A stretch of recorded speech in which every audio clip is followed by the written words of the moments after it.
itu orang yang lengah hari ini lengah. Kamu jangan kebanyakan, jangan keduren cita-cita hari besok. Hari besok itu hari yang semu.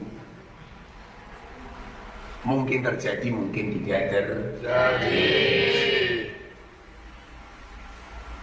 Besok saya akan puasa, belum tentu besok kamu puasa. Besok saya akan baca Quran, belum tentu kamu besok baca Quran. Hari yang benar-benar hari ini, jangan ketipu. Makanya sebagian ulama mengatakan hari itu yang asli ada 3, bukan ada 7, ada 3. Hari ini, hari besok, hari kemarin.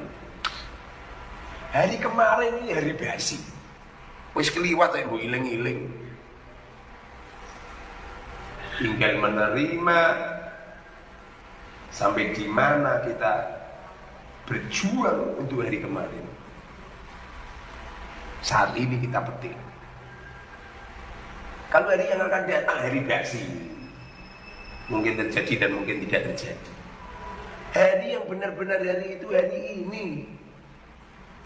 Makanya Sayyidina Ali mengatakan hari yang paling mulia ya hari ini.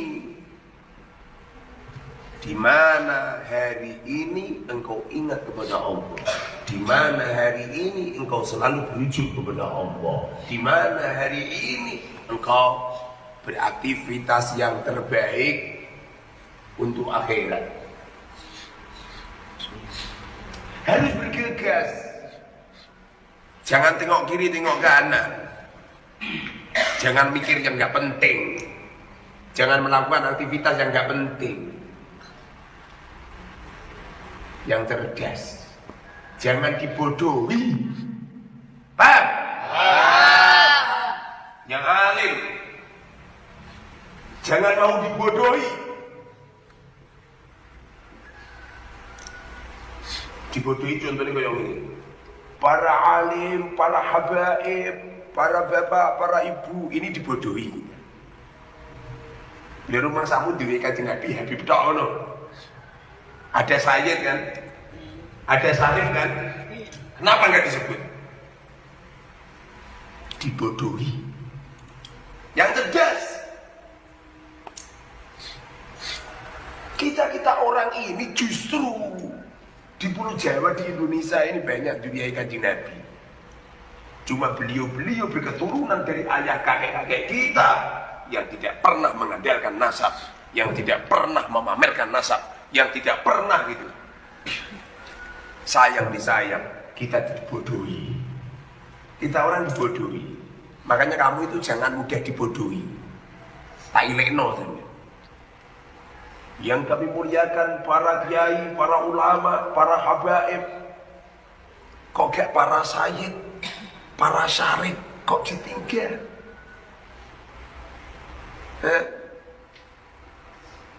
Lihat rumah samu Sayyid ke ono, Sayyid Muhammad Al-Maliki. Rumah samu syarif ke ono, Syarif Hidayatullah. Kenapa ditinggal? Poleng kan? Monopoli. Kata-kata para habaib monopoli. Kamu.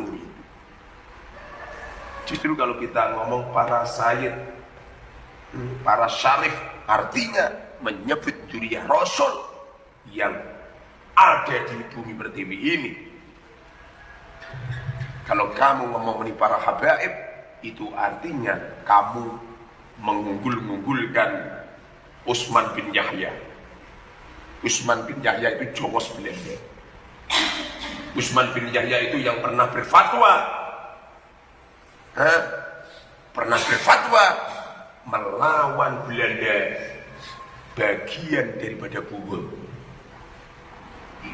Haram hukumnya melawan Belanda karena Belanda itu adalah pemerintah yang sah.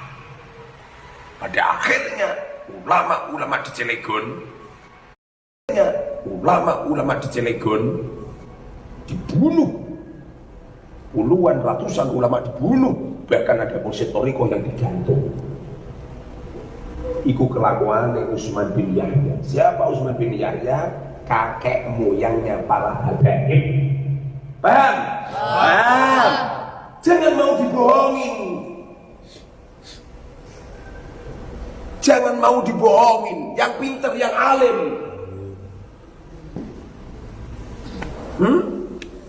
Yang pintar, yang alim, yang cerdas.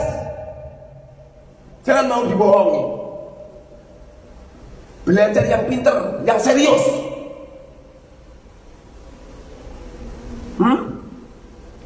Menggembar-gemburkan sholawat. Lalu rakyat pribumi hanya bisa jogetan-jogetan, hanya sholawat-sholawat doang.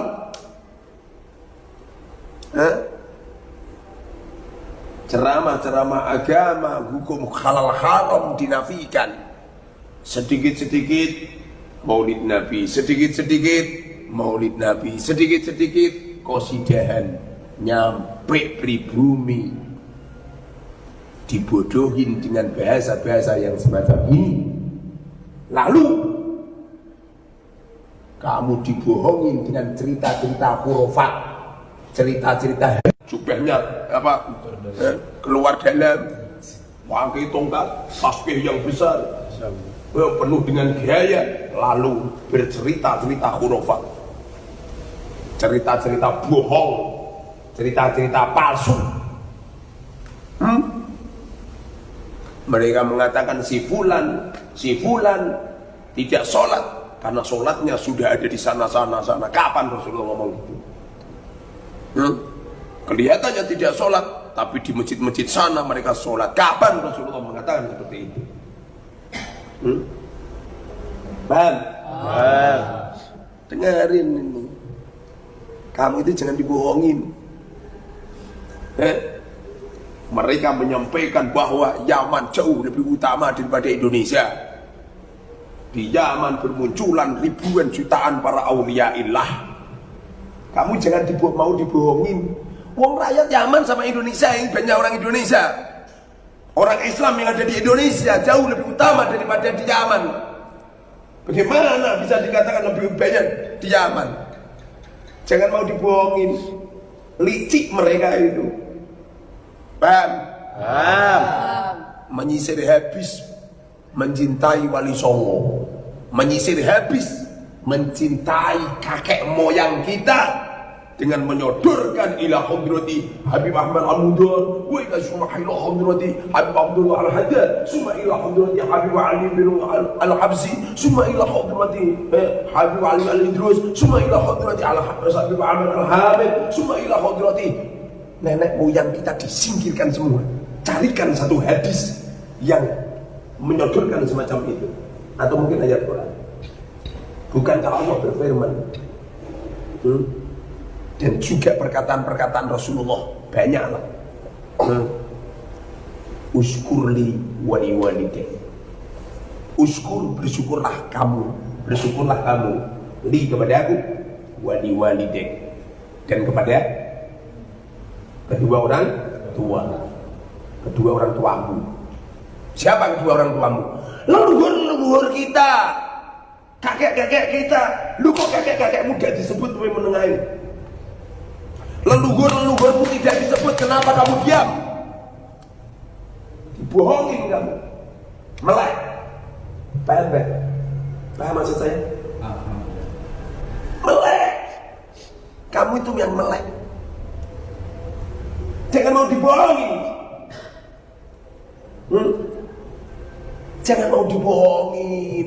Leluhur-leluhur kita nggak disebut, padahal yang diperintahkan oleh Allah dan juga baginda Rasul, bersyukurlah kamu semua kepadaku Allah, wali walidak, dan kedua orang tuamu. Arti daripada kedua orang tuamu adalah leluhur kita tidak disebut. Paham? Yang cerdas, jangan gak cerdas, yang alim. Man kadzdzaba alayya muta'ammidan falyatabawa maq'adahu minan nar. Barang siapa yang berbohong mengataskan namaku, man kadzdzaba alayya, berbohong alayya disandarkan kepada aku, kata Rasul, muta'ammidan, dengan sengaja, falyatabawwa maq'adahu minan nar, maka tempat yang paling layak untuk mereka adalah an-nar, neraka.